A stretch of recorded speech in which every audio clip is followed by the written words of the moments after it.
The roast chicken had barely cooled on the platter when my phone buzzed in my pocket.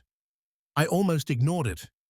I never liked checking messages at the table, especially when sitting across from my son Elias and his wife Lorraine.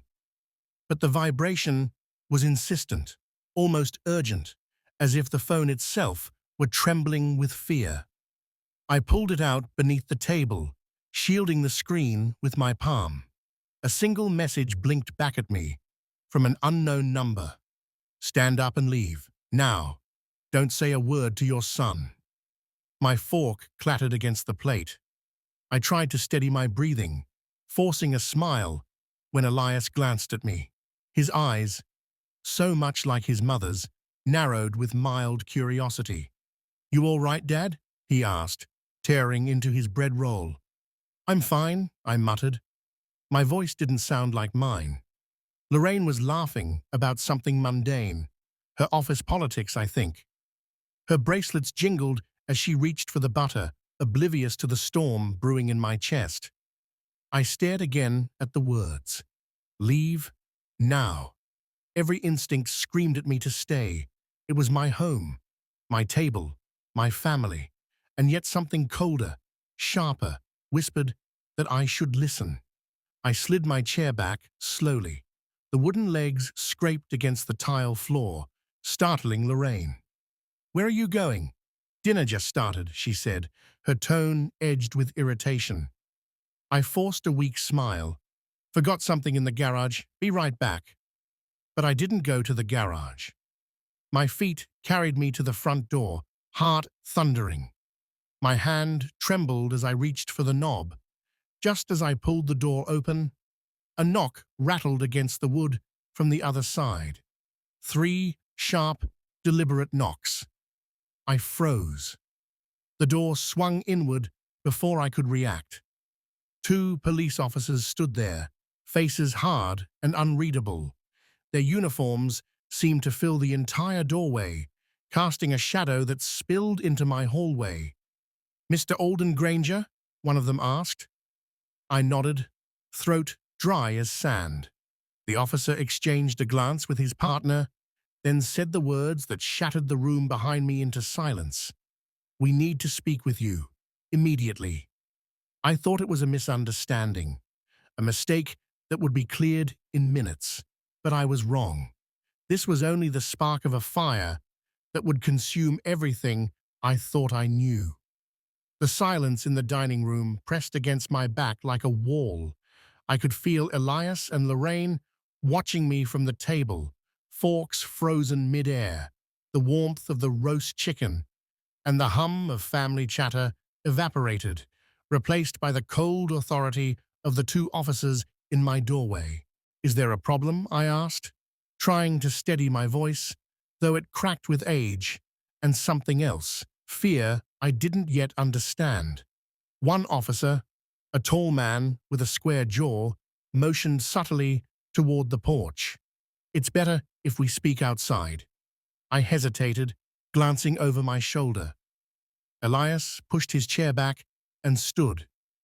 "What's going on here?" "Dad?" His voice was sharp, protective, but also suspicious, as if, for the first time in his life, he considered that I might not be the innocent old man he thought I was. The second officer, a woman with a calm, unreadable expression, lifted her hand gently. "Sir, please remain inside for now. This is between us and your father." Lorraine's voice cut in, brittle and impatient. "What could they possibly want with him? He's retired. He barely leaves the house."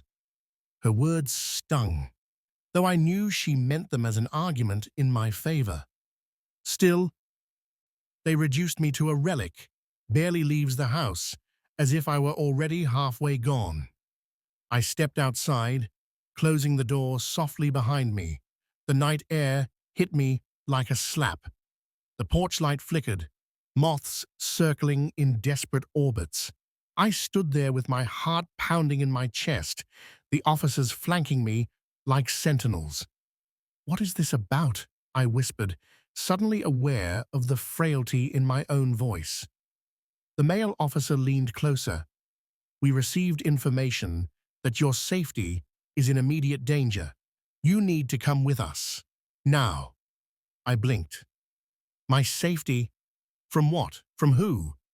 They exchanged another look, one that told me more than any words could.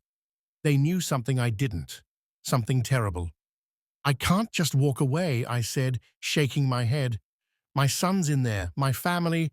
The female officer's gaze softened, just for a moment. "Mr. Granger, if you value your son's life and your own, you'll trust us." My knees nearly buckled. The words hollowed me out from the inside.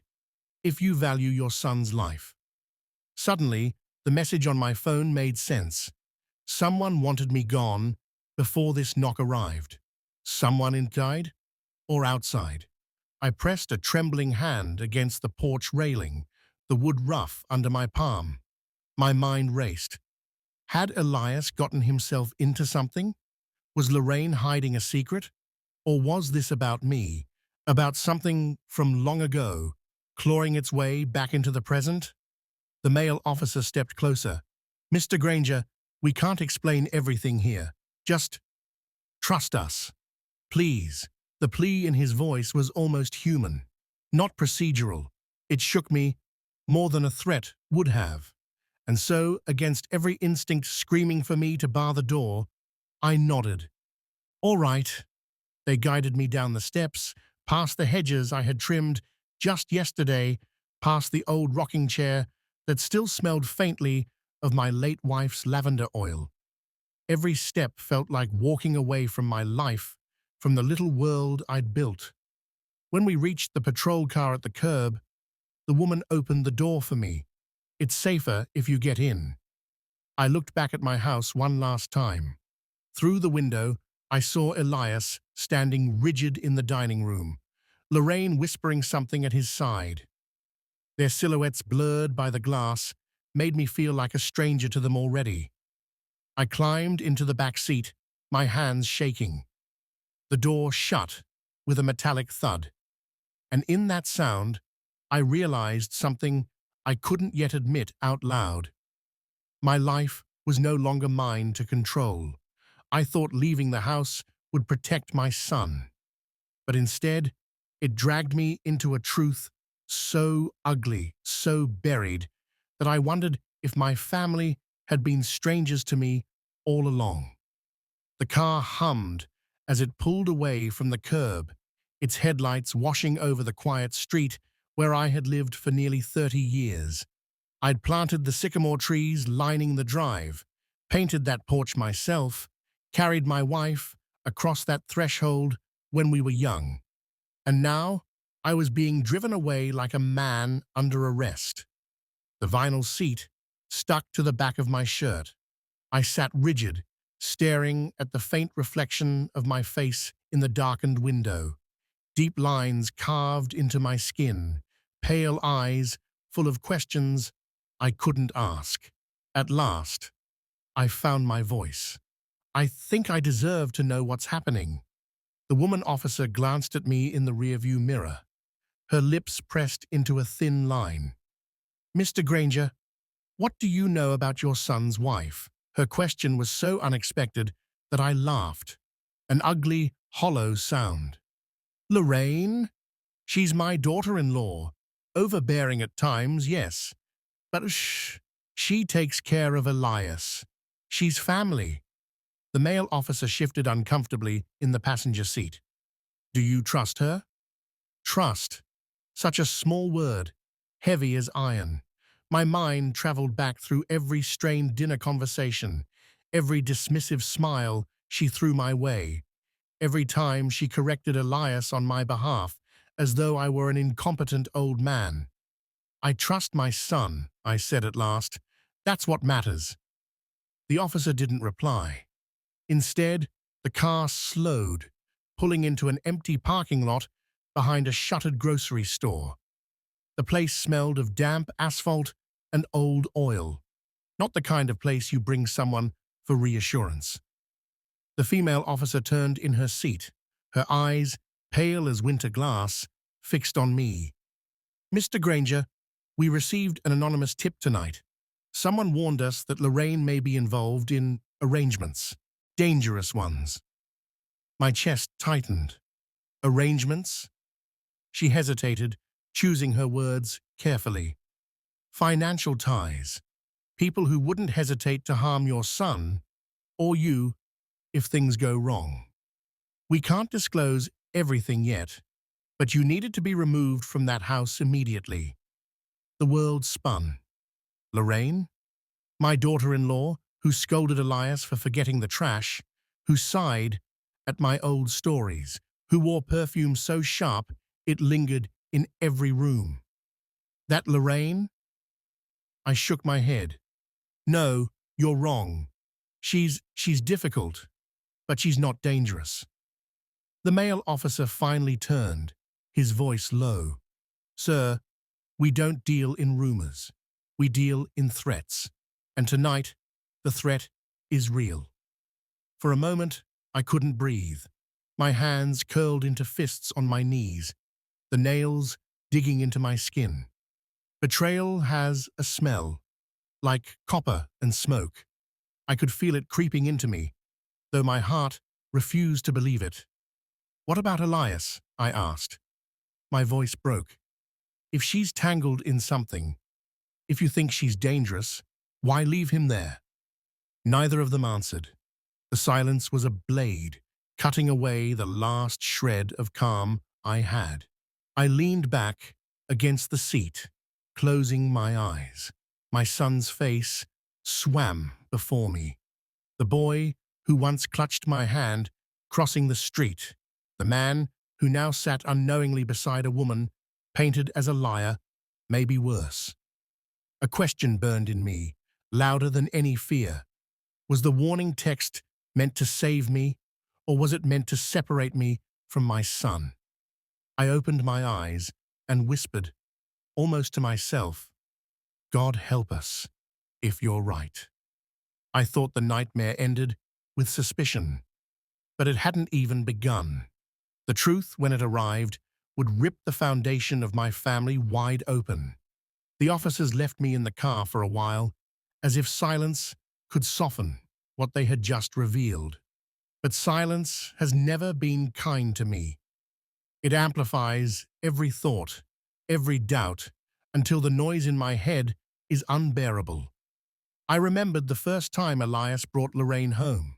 She wore a dress too tight for the occasion, heels that clicked on my hardwood floors like a challenge. My late wife, Helena, had leaned close to me that night and whispered, that woman will never love him the way he deserves. I brushed it off. Love is imperfect, I told myself. And who was I to judge? But Helena had always seen further than I could. The female officer eventually opened the door. Mr. Granger, you need to see something. Her phone's screen glowed in the dark lot. At first, I didn't understand what I was looking at. A grainy photo, Lorraine in a cafe, her head bent close to a man I didn't recognize. They weren't simply talking. Their hands were touching, his fingers curved possessively around hers. More photos followed. Lorraine at a bank counter, sliding documents across to a clerk. Lorraine stepping out of a black sedan with tinted windows. Lorraine holding an envelope, thick, heavy, passing it discreetly to the same man. I forced myself to swallow. My throat was dry, as though the air itself had turned to dust. Where did you get these? I asked. From the tip, the same one that warned us to get you out. The world tilted. I pressed a hand against the car frame to steady myself. I wanted to shout, to deny what I saw, to insist that Lorraine was guilty of nothing but vanity and sharp words. But deep down, something in me cracked. Because I knew those papers. I had seen Elias bring them home once. Property deeds, tied to my own house. Lorraine had convinced him to refinance, to add her name. Elias told me it was for security. I'd felt uneasy, but said nothing, too weary to fight. Now I understood. "She's selling us out," I whispered. "Selling him out." The male officer nodded grimly. "It looks that way." And then the guilt hit me. Not anger, not even fear. Guilt. Because I had watched it happen.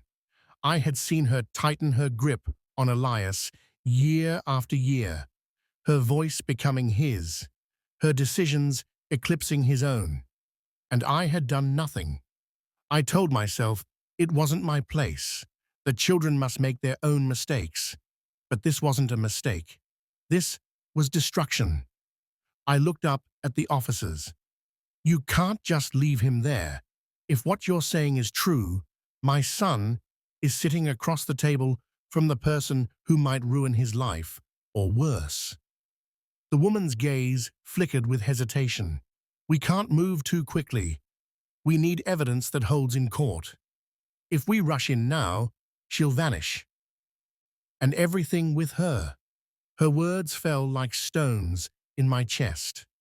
Evidence, court, the language of procedure, of patience. But fathers don't speak in that tongue. Fathers know only the language of blood, of protection, of desperate love. I straightened, feeling the old strength in my spine, the kind that years of grief and age hadn't erased. "Then I'll get the truth myself. If you won't pull him out, I will." They tried to stop me, voices rising, but I had already stepped out into the night. For the first time in years, I felt alive. Not safe, not calm, but alive. Because if Lorraine had set her claws into my son, then I would be the one to tear them free.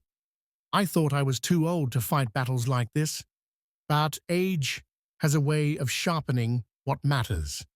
And what mattered now was saving my son, even if it meant destroying the life he thought he wanted. I moved through the night like a ghost, keeping to the shadows of my own neighborhood. Every step toward the house carried a weight I hadn't felt since Helena's funeral, the weight of knowing that everything could shatter in a single moment. The officers had followed me halfway down the block, their voices hushed but urgent, trying to pull me back, but I waved them off. I wasn't their prisoner, and Elias wasn't their son. When my house came into view, my heart stuttered. Through the curtains, I saw movement. Lorraine's silhouette pacing the dining room, phone pressed to her ear. Elias sat stiff at the table, his head in his hands, as if the dinner had curdled into something unbearable. I crouched by the hedge, my knees protesting with age, and strained to listen. Through the half-open window, snippets of Lorraine's voice spilled out. "Yes, the papers are ready. He doesn't suspect a thing. By tomorrow, the transfer will be complete." My blood ran cold. Transfer. I knew that word. I had heard it at the bank when I refinanced after Helena's medical bills. Lorraine was moving assets. My assets. Elias's assets. The house wasn't just at risk. Our entire family history was being signed away. And Elias, my poor boy. He sat there silent, broken, his broad shoulders hunched like a child awaiting punishment. She had reduced him to this, an echo of a man, too afraid to resist. I wanted to burst through the door, drag him out, scream the truth in his ears until he finally saw her for what she was. But a quieter voice held me back. "Not yet. Not like this. If you go in now, she'll twist it. She'll make you the villain." That voice was Helena's. I could almost hear her steady tone, the same one she used when Elias was small and scared of thunder. "Wait. Watch. Protect. But don't rush." So I waited, and I watched.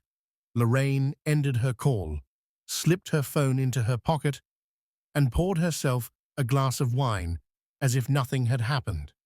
She leaned down, kissed Elias on the head, mock tenderness, and whispered something that made him flinch. He didn't respond. It wasn't just money she was taking, it was his spirit. My hands shook with rage, but also with a strange clarity. This wasn't about shouting or fists. This was about truth. Cold, undeniable truth. If she had set a trap for my son, then I would lay one for her. I pulled my phone from my pocket, the anonymous message still glowing on the screen. Whoever sent it wanted me alive. Whoever it was, they knew something, and for the first time that night, I realized I wasn't fighting alone. I backed away from the hedge, the gravel crunching softly under my shoes, and whispered into the dark, "You'll hang yourself with your own rope, Lorraine. I'll make sure of it." The patrol car's headlights flashed once from down the street. A signal. I wasn't sure if it was for me or for her, but I knew one thing. Tonight was only the opening move. I thought Lorraine's betrayal was just about money, but soon I would discover it wasn't just our home she was after. It was something far more personal and far more dangerous. I didn't sleep that night. Back in the officer's car, then later at the precinct, my body ached for rest, but my mind refused. Images of Lorraine's smirk, Elias's slumped shoulders, and Helena's steady eyes haunted me in turns. They finally left me alone, in a small, windowless room. Just a table, 2 chairs, and a buzzing fluorescent light that made the shadows under my hands look deeper than they were. I traced the veins on my knuckles, wondering how a life of building, providing, and protecting could collapse into this, me caged in someone else's silence. The door opened. It wasn't the officers. A man stepped inside, older than Elias, but younger than me. His hair was dark, but his face bore the wear of too many secrets. He shut the door quietly, as though he wanted no one to know he was there. "Mr. Granger," he said, "I'm the one who sent you the message." I stared, my heart stuttering. "Who are you?" He sat down across from me, his voice low, deliberate. "My name's Gideon. And I used to be close to Lorraine. Too close." The words dropped like stones. My stomach clenched. He didn't flinch. "She's been working with people you don't want near your family. Not just for money. For leverage. Control. The property, the accounts, it's only part of it. She's trying to cut you out. Isolate Elias, make him dependent on her. Once everything's in her hands, she'll disappear, and he'll be left with nothing." I wanted to reject him, to call him a liar. But the image of Lorraine, passing that envelope in the cafe, flashed in my mind. The tremor in Elias's hands at the dinner table. The pieces began to connect, ugly and sharp. "Why warn me?" I asked. My voice sounded like it belonged to someone else. Gideon sighed, leaning back. "Because I know how she works. I was her mistake before Elias. She nearly ruined me too. But your son, he's not like me. He won't survive it. I couldn't stand by and watch her destroy him." The room swayed. My hand gripped the edge of the table until the wood bit into my skin.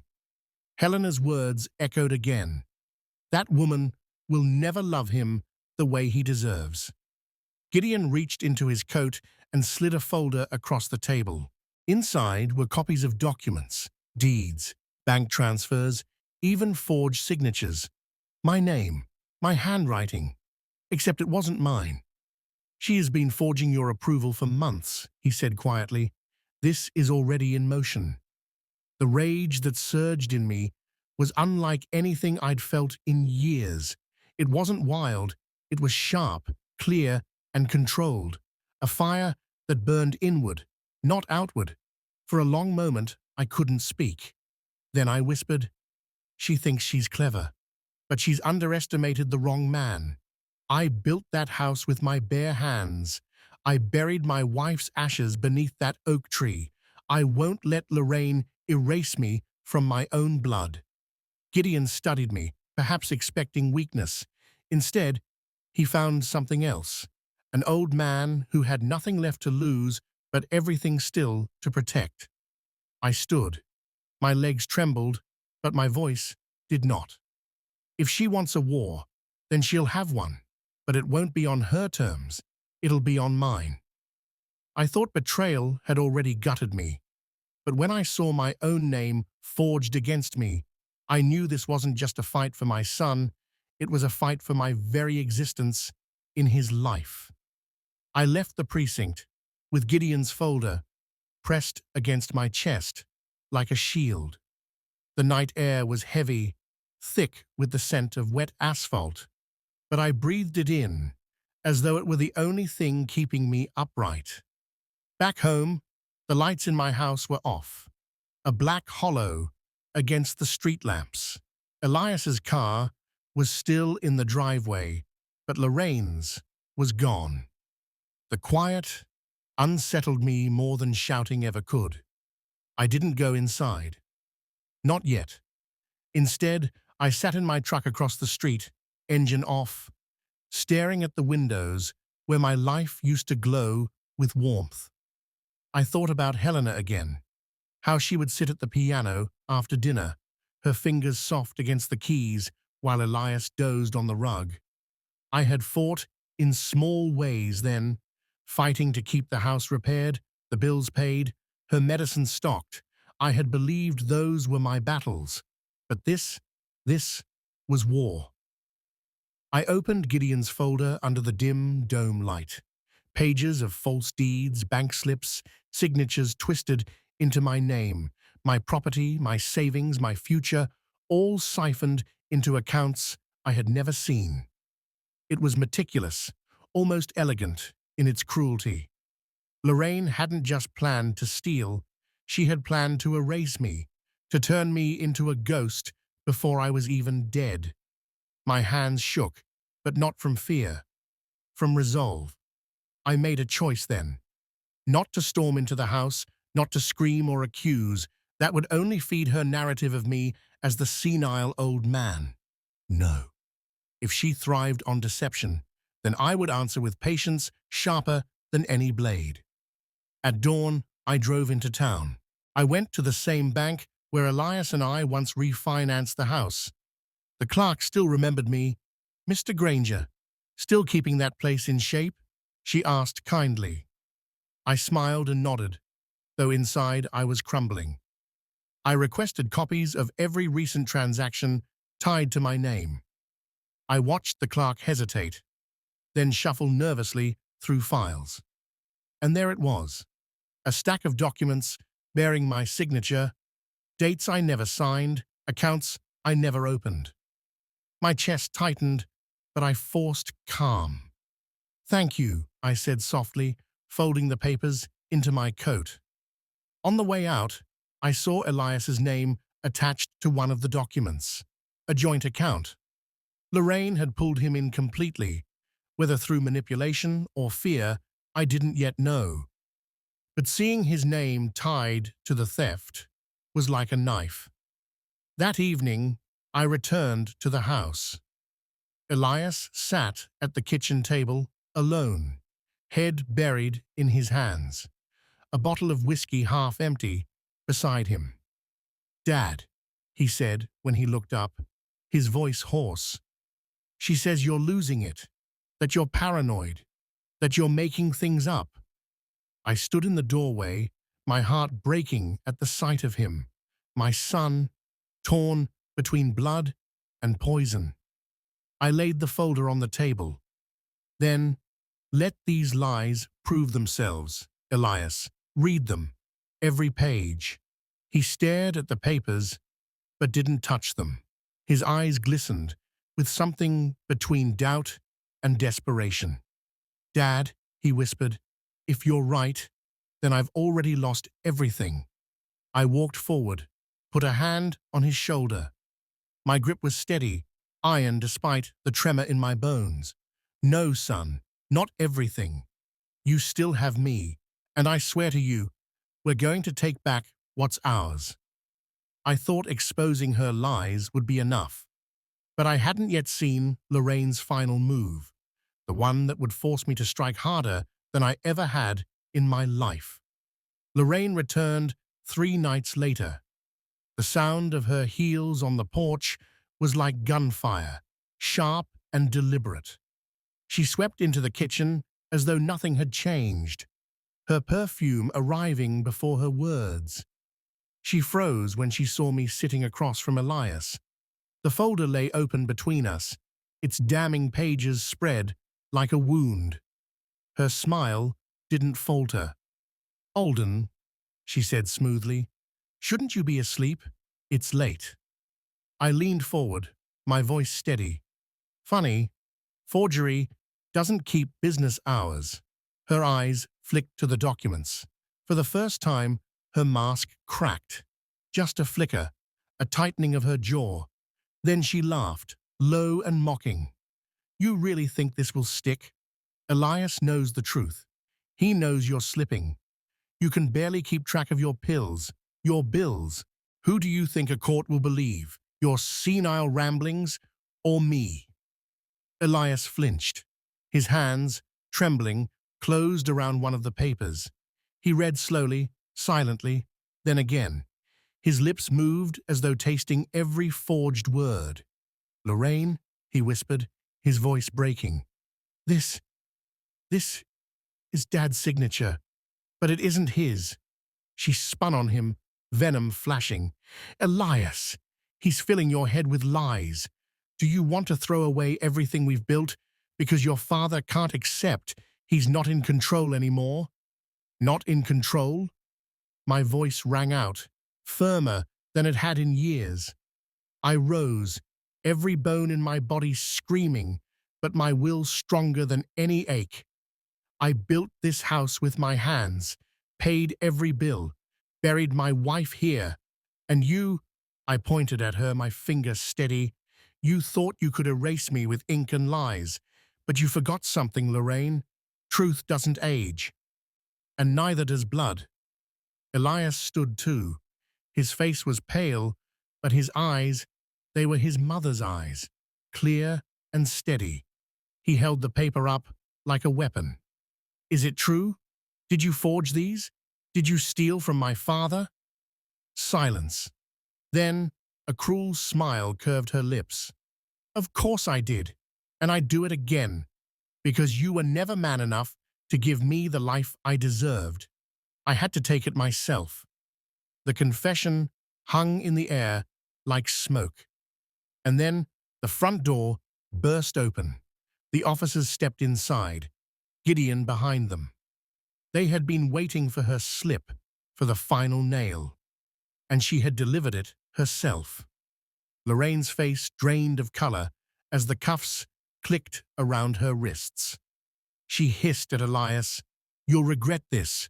You'll regret choosing him over me." But Elias didn't answer. He only turned toward me, tears shining in his eyes. "I'm sorry, Dad. I didn't see it. I didn't see her for what she was." I put my hand on his shoulder. "You see now, that's enough." As they led her out, her perfume faded, leaving only the smell of home, wood, whiskey, and the faint trace of lavender still clinging to the walls from Helena's piano days. Elias sat down, burying his face in his hands. For the first time in years, I saw the boy he once was. Vulnerable, scared, but still mine. I lowered myself into the chair beside him. My body was weak, but my spirit had never felt stronger. Lorraine had nearly taken everything, but in the end, she gave me back what mattered most: my son's trust. I reached across the table, closing the folder, sealing away the lies. "We start fresh, Elias. Just you and me. No more shadows in this house." And for the first time in a long time, I believed it. The old man walked away, not just with victory, but with something greater. Proof that age does not make a man irrelevant. It sharpens his purpose. And his purpose was, and always would be, to protect the blood that carried his name.